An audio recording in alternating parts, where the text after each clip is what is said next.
Bonjour à tous. On va commencer. C'est possible, voilà, les dernières places qui s'installent pendant le débat, en silence si possible, il reste quelques places là devant et un peu sur les côtés. Alors merci au CM2 qui sont là aujourd'hui pour venir encourager la 5e C. On va vous présenter 5 scénettes, donc il ne s'agit pas d'une pièce en chair de théâtre, c'est 5 scénettes qui ont été choisies, retravaillées, un peu réécrites par les élèves, qui sont extraites d'une pièce qui s'appelle Le Bourgeois Gentilhomme, vous avez dû imaginer un peu en parler en cours avant de venir les voir, et qui vont vous présenter par vous. Juste pour vous mettre dans le contexte, et pour vous parler de choses qui peuvent vous toucher et l'intérêt de cette pièce, au Liban en particulier, ça avait du sens qu'on travaille cette pièce parce que ça parle d'un sujet qui nous touche tous, qui est le paraître, le montrer. Aujourd'hui, quelqu'un qui a de l'argent et quelqu'un qui a du pouvoir, parce qu'il va montrer, grâce à son argent, qu'il peut avoir une belle maison, une belle voiture, de jolis habits, inscrire ses enfants dans de bonnes écoles. Au Liban, ça a une importance en fait de montrer les choses. Et il y a 350 ans, à l'époque de Molière, il y avait cette même problématique, c'est-à-dire qu'à cette époque-là, le roi est le plus puissant dans la société. Il a une cour de nobles, de marquis, de barons, et les bourgeois de l'époque qui ont de l'argent, eux aussi ont envie de montrer ce qu'ils ont et d'accéder à ce pouvoir-là. Donc Molière critique, comme aujourd'hui on le fait, cette mécanique, et il va se servir d'un personnage qui est M. Jourdain, que vous allez retrouver dans toutes les scénettes jouées par différents élèves, qui est un bourgeois qui va vouloir devenir gentilhomme, c'est-à-dire s'anoblir, qui va prendre des cours de musique, de chant, d'armes. Il va apprendre à bien parler, il va apprendre les bonnes manières pour essayer d'accéder au plus haut rang de la société. Je vais vous demander juste d'être vraiment silencieux parce qu'on n'a pas de micro et que c'est un peu une première pour les 5e de faire ce genre de spectacle devant des classes. Et j'espère qu'on le partagera ensemble et que vous aurez autant de plaisir qu'ils ont. Voilà. Merci.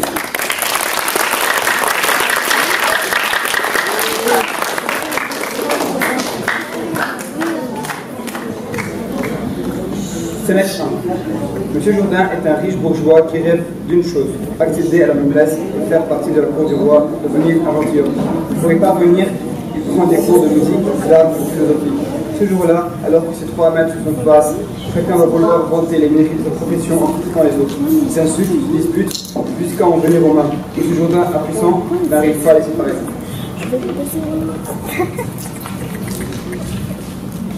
Alors, le révérend, votre corps droit, une jambe pour écartée, la pointe de votre pied vis-à-vis de votre épaule. En garde, monsieur, en garde. Vous faites des merveilles. Je vous l'ai déjà dit, tout le secret des armes consiste en 2 choses, à donner et le pour recevoir. C'est là la raison démonstrative.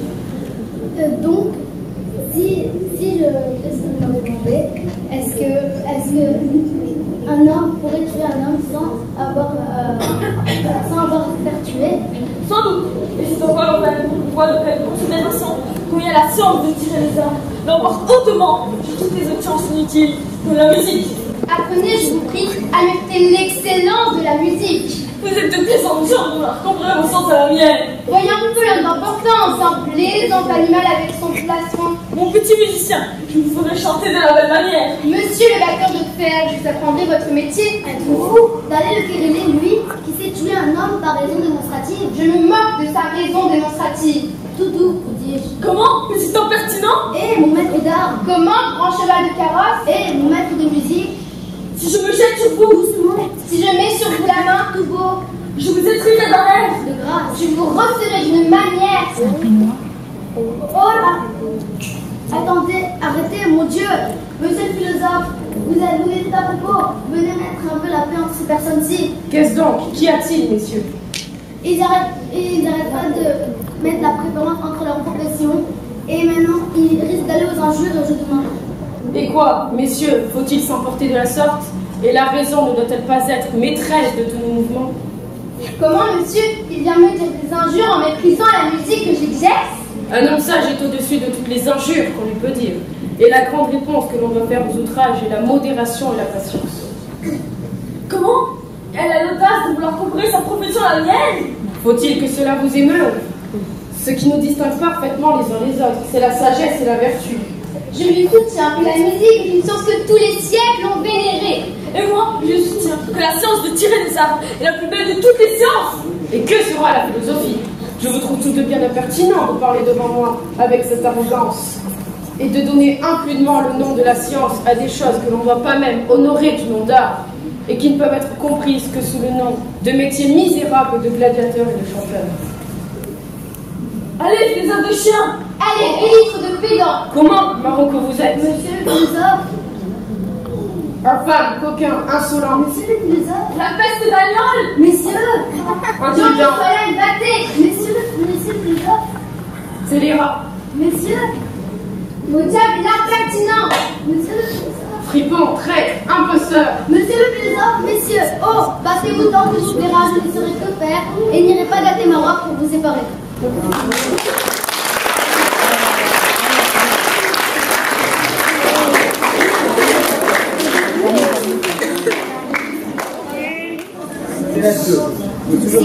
Monsieur Jourdain souhaite prendre un cours de philosophie et son maître, qui se moque de lui, va finir par lui apprendre les lettres de l'alphabet. Suite à ce cours, sa femme, Madame Jourdain, une bourgeoise bien plus réaliste terre à terre, va tenter de le raisonner pour mettre fin à ses caprices. Nicole, leur servante, va aussi se moquer de lui.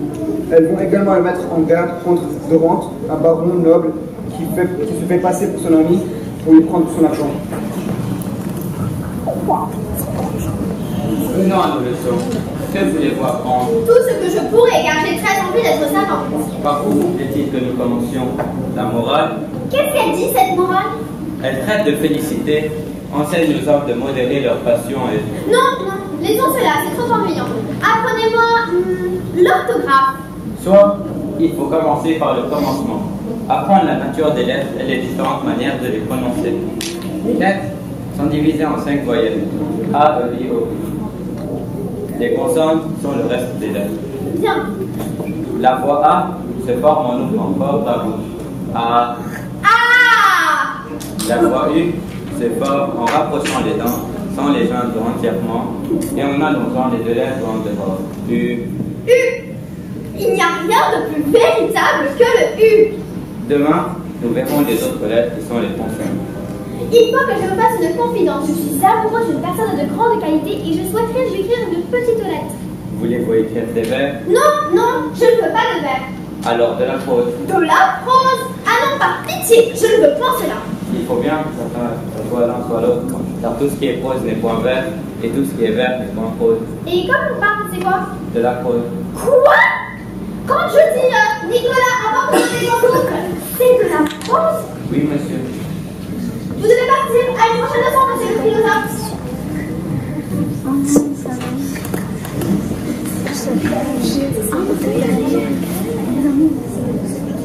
Qu'expliquez donc, mon mari?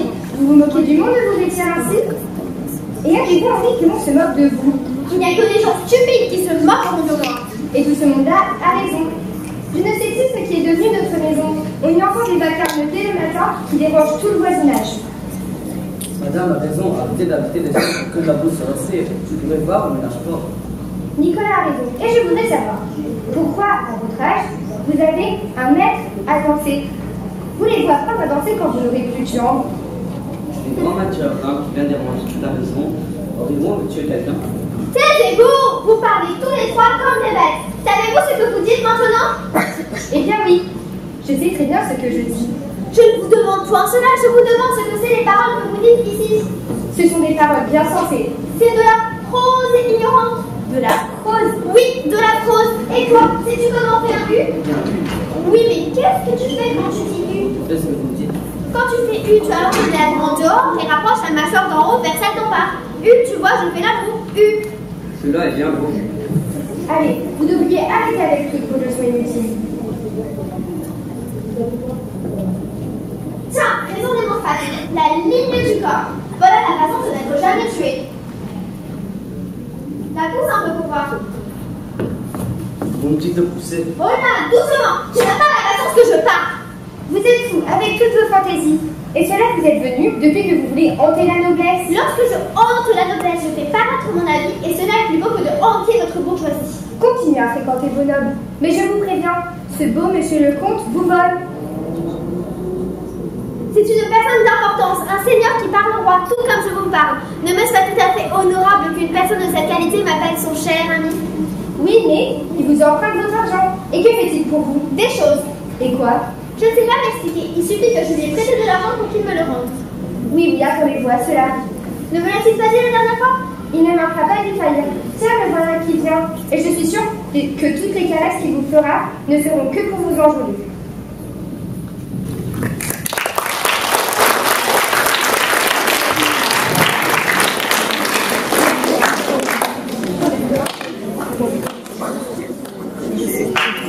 C'est la 3. Dorante est un homme qui fréquente la cour du roi. Tout ce dont rêve M. Jourdain. Il se fait passer pour son ami et le flatte en lui disant des compliments pour en abuser de lui et lui pour emprunter de son argent. Avec cet argent, il va acheter un diamant à Dorimel, une marquise, une noble aussi, que M. Jourdain aimerait séduire. Madame Jourdain va les démasquer et se met en colère en défendant ses droits. Mon cher ami, monsieur Jourdain, comment vous portez-vous? Fort bien, monsieur, vous rendez mes petits services. Vous avez tout à fait bonheur avec cet acquis. Et nous n'avons pas de jeunes gens à la cour qui soient mieux faits que vous. Il est grave par où il se démange. Tournez-vous. Oui, aussi Cela simple. pas tout à fait galant. Oui, aussi simple par derrière que par devant. Vous êtes l'homme du monde que j'estime le plus. Et je parlais de vous ce matin encore dans la chambre du roi. C'est trop d'honneur que vous me faites. Dans la chambre du roi. Je vous dois de l'argent, comme vous le savez. Oui, nous ne savons que trop. Mais je sais rendre ce qu'on me prête et reconnaître le plaisir que l'on me fait. Je n'en doute point, monsieur. Je suis venu pour faire nos comptes ensemble. Eh bien, voyez votre pertinence, ma femme. Voyons un peu ce que je vous dois. Vous souvenez-vous de tout l'argent que vous m'aviez prêté? Je crois que oui, j'en ai fait un petit mémoire, le voici. Donnez à vous une fois 200 louis et une autre fois 140. Vous avez raison. 2780 livres à votre tailleur.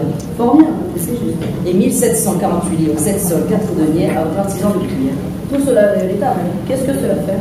Somme totale 15 800 livres. Somme totale juste 15 800 livres. Mettez encore 200 pistoles que vous m'avez données. Cela fera justement 18 000 francs que je vous paierai au premier jour. Eh bien, n'aurais-je pas bien dit? Taisez-vous, allez plutôt prendre le thé chez votre sœur. Quant à moi, je vais vous préparer pour recevoir ma douce invitation. Cher Durand, notre hôte s'en va-t-il ainsi? Il serait dans 1 minute. J'en profite pour vous faire pour le modèle. Les dépenses que je dois faire pour moi m'inquiètent pour 2 raisons. L'une qu'elle m'engage pour tout ce que je voudrais, et l'autre que vous ne vous incommodiez, je n'ai point cela. Ah, madame, ce n'est pas des bagatelles, mais ce n'est pas par là. Je sais ce que je dis, et entre autres, le diamant que vous m'avez forcé à prendre est un prix. Madame, de grâce, elle ne fait pas en valoir une chose que mon amour qui m'a dit de vous. Et voici le maître de jeu.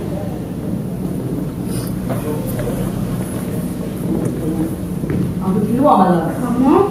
Reculez d'un pas pour la 3e. Madame, monsieur Jourdain, madame, si tu veux bien prendre que d'avoir la fortune pour être aussi heureux que d'avoir le bonheur, que en voilà passer, monsieur Jourdain. Madame n'aime pas les bons compliments. Elle sait que vous êtes un d'esprit. C'est un revoir, c'est ridicule. Il n'est pas m'arrêter de s'en apercevoir. Madame, voilà le meilleur de mes amis. C'est trop d'honneur que vous me faites. Il dit, madame, qu'il vous trouve la plus belle personne au monde. C'est bien de la grâce qu'il a fait. Madame, c'est vous qui faites les grâces et... On va manger. Tout est prêt, allons donc nous mettre à table. Ah, je trouve ici bonne compagnie. Et je vois bien que vous n'y attendez pas. C'est donc cette valeur facile, monsieur mon mari, que vous avez tant d'empressement à envoyer ces chanceurs. Voilà comment vous dépensez votre bien. C'est ainsi que vous faites dans mon attente. Qu'est-ce que cela signifie, madame? Oui, impertinente. C'est monsieur le comte ici présent qui donne tout ceci à madame, qui est une personne de qualité. Ce sont des chansons qu'on vous respecte. Je sais ce que je sais. Prenez, madame Jourdain, prenez des lunettes. Je n'ai que faire, monsieur. Et je vois cette terre. Il y a longtemps que je sens les choses. Et je ne suis pas une bête. C'est dans l'époque qu'il y a la vie. Pour un grand seigneur, de traiter à la main comme vous le faites, de sortir de mon mari. Et vous, madame, pour une grande dame, ça n'est ni beau ni honnête à vous, de mettre à la dissension dans un ménage et de souffrir que mon mari soit amoureux de vous. Que veut-on dire tout ceci? Allez, Durand, vous n'avez plus à exposer au seul cuisine de cette extravagance. Madame, monsieur le comte, sachez lui faire excuse et faites les esprits. Ah, impertinente. Voilà de vos beaux faits. Vous venez me faire des affronts devant tout le monde et vous chassez de chez moi des personnes de qualité. Je me moque de la qualité. Ce sont mes droits que je défends et je voudrais pour moi tout défendre. Vous faites bien d'éviter ma colère. Elle en est arrivée là, bien malheureusement. J'étais en humeur de dire de jolies choses et jamais je ne m'étais senti tant d'esprit.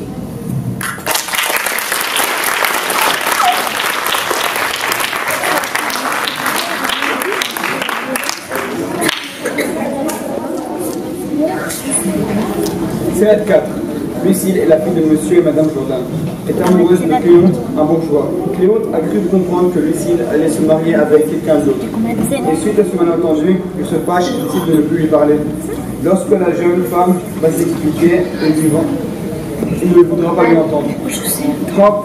Et puis quand elle va se vexer, il va retomber sur son charme. Nicole et Claudienne, les servantes et valets de deux bourgeois, sont amoureux eux aussi et vont suivre la vie de leur maître et lors de la dispute et de la réconciliation. Quoi? Traiter un amant de la sorte, le plus fidèle et le plus passionné de tous les amants, c'est une chose épouvantable ce qu'on nous a fait à tous deux. Faut-on voir rien d'égal convienne à cette perfidie de l'ingrate Lucille et à celle de monsieur de la condamnable de Nicole. Tant de larmes que j'ai versées à ses genoux, tant de seaux d'eau que j'ai tirés au puits pour elle. Elle me fuit avec mépris, elle me tourne le dos avec effronterie et ne vient point m'excuser l'action de cet infidèle. Tous tes discours pour la défendre ne serviront à rien. Elle affecte une nonchalance dans son parler et dans ses actions. Cela est vrai. Mais elle a grâce à tout cela et ses manières ont je ne sais quel charme s'insinue dans les cœurs. Pour de l'esprit, ah, elle en a un peu bien. Du plus fin, du plus délicat. Sa conversation est charmante. Mais enfin, elle est capricieuse autant que personne du monde. Oui, elle est capricieuse, j'en demeure d'accord. Mais tout s'y est bien au bel. Puisque cela va comme cela, je vois bien que vous avez envie de l'aimer toujours. Moi, j'aimerais mieux mourir. Et je la haïrais autant que je l'ai aimée. Qu'est-ce donc, Cléonte? Qu'avez-vous? Qu'as-tu donc, Paupienne?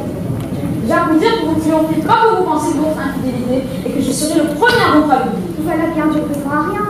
Je veux vous dire, Cléonte, le sujet qui m'a fait ce matin éviter votre abord. Non, je ne veux rien écouter. Je te veux apprendre la cause qui nous a fait passer si vite. Je ne veux rien entendre. Sachez que ce matin, non, vous dis-je. Apprends que... Non, traîtresse. Écoutez. Point d'affaire. Laissez-moi dire. Je suis sourd. Eh bien, puisque vous ne voulez pas m'écouter, demeurez dans votre pensée et faites ce qu'il vous plaira. Puisque tu fais comme cela, prends-le tout comme tu le feras. Sachant donc le sujet d'un si bel accueil, apprenons un peu cette histoire. Je ne veux plus, moi, de l'apprendre. De grâce. Non, vous dis-je. Par charité. Point d'affaire. Au nom de Dieu, je ne veux pas. Guéris-moi l'esprit. Non, il ne me plaît pas. Eh bien, puisque vous vous souciez si peu de métier de vos peines, vous voyez ingrat pour la dernière fois. Et je vais loin de vous, mourir de douleur et d'amour. Et moi, je vais suivre ces pas. Cléonte, copienne! Nous allons mourir. Vous allez mourir, Cléonte? N'est-ce pas le pouvoir qui n'a pas vouloir éclaircir mes soupçons? Moi, je veux que vous mouriez. N'est-ce pas le pouvoir qui n'a pas vouloir éclaircir mes soupçons? Est-ce ma faute? Et si vous aviez voulu m'écouter, ne vous avais-je pas dit que l'aventure dont vous vous plaignez a été causée ce matin par la présence d'une vieille tante? Voilà le secret de l'affaire. Ne me trompez point, Lucie. Il n'y a rien d'autre fait. Ah, Lucie, qu'avec un mot de votre bouche, vous savez apaiser des choses dans mon cœur. Et que facilement on se laisse persuader par les gens qu'on aime.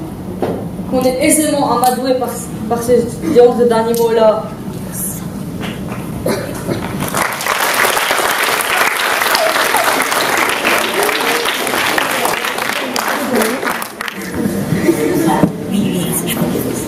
Scénette 5.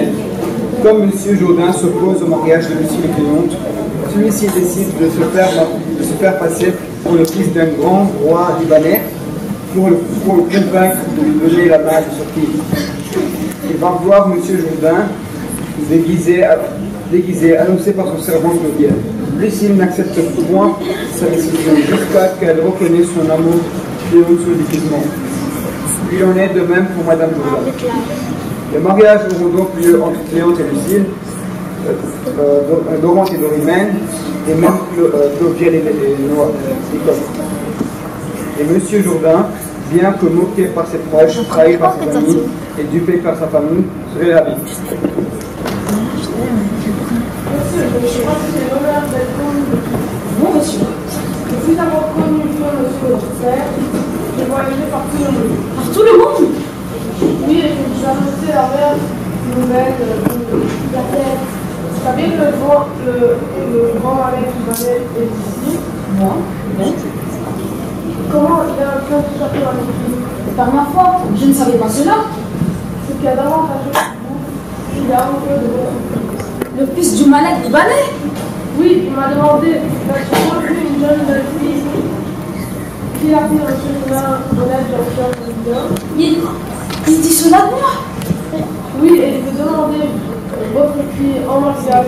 Mon père m'a enrichi. Oui, m'a enrichi en me gage de vivre paladin. Tout ce qui m'embarrasse ici, c'est que ma fille est allée mettre dans sa tête un certain Cléon. Un jour, je n'ai plus personne que c'est là.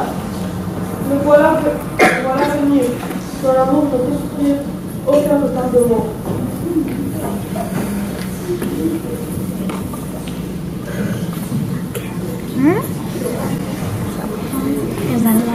أهلا وسهلا بكم، كيف حالك اليوم؟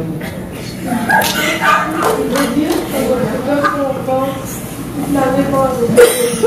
suis présente, c'est dans ce contexte. أنا أحب السماء.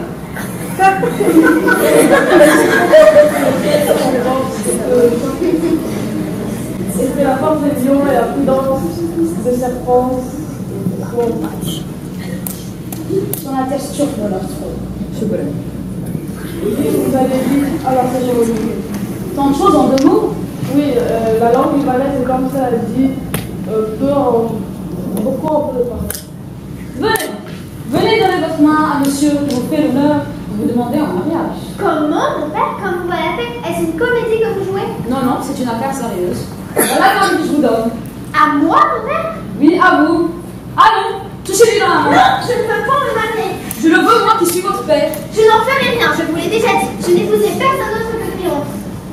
Je me ruserai plus tard les extrémités que de... Il est vrai que vous êtes mon père et je vous dois entièrement obéissance. C'est à vous de disposer de moi selon vos volontés.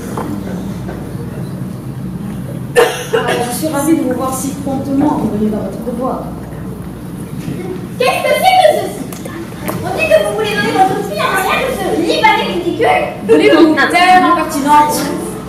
Quel est votre dessein et que voulez-vous faire avec cet assemblage? Je veux marier notre fille avec Malek Libanais. Je lui dirai moi-même qu'il n'aura pas ma fille. Voulez-vous taire encore une fois? Comment madame Jourdain vous opposez à rien pour celui-là? Monsieur, mêlez-vous de vos affaires.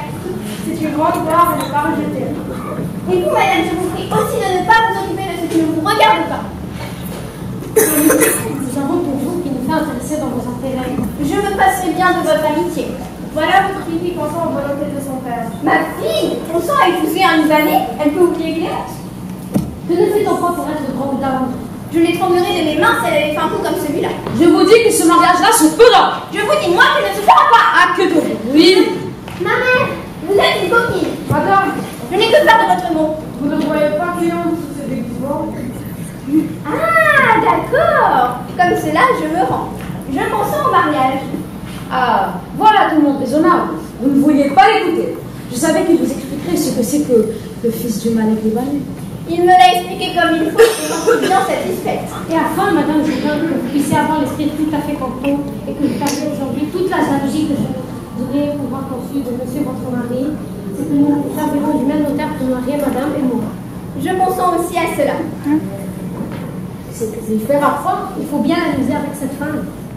Bon, qu'on acquérir le notaire et qu'on amène Nicole. Je la donne à interprète et ma femme à qui le voudra.